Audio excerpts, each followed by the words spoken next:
Hi Frigo cheese fans, Chef Emily Ellyn here. If you're as nuts about peanut butter as my family, including our baby boy, you're gonna wanna stick around from start to finish as I show you how to make this rich and silky peanut butter caramel corn cheesecake.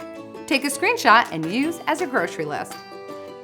We'll start by coating a 9-inch cake pan with cooking spray, line it with parchment paper, and then set it aside. Next, let's get the crust going by pulsing all the ingredients in a food processor with a fitted blade. 2 cups peanut butter puff cereal, 1 cup caramel corn, and 5 tablespoons unsalted butter melted. Pulse until the mixture is pulverized into a thick, coarse, and sandy mixture.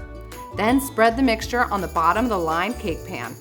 In the same food processor, or your mixer, add cream cheese, and my favorite Frigo whole milk ricotta cheese on high speed for about 3 minutes.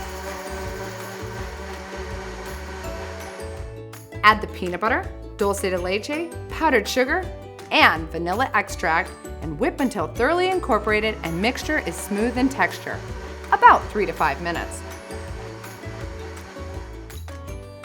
Now on low speed, gently mix in whipped topping and 1 cup chopped caramel popcorn until just incorporated. Scrape the mixture on top of the crust and smooth with a pastry knife or back of a spoon and place in freezer. Is your mouth watering yet? Freeze for at least 3 hours. Top to your sweet tooth content with the extra dulce de leche, caramel corn, honey roasted peanuts, or even add peanut butter puff cereal and get more decadent by adding peanut butter candies. I guarantee you'll fall in love at first bite. Hope you had as much fun as I did. See you next time for another culinary creation that will have you singing the praises of Frigo cheese. For more great recipes, head to frigocheese.com.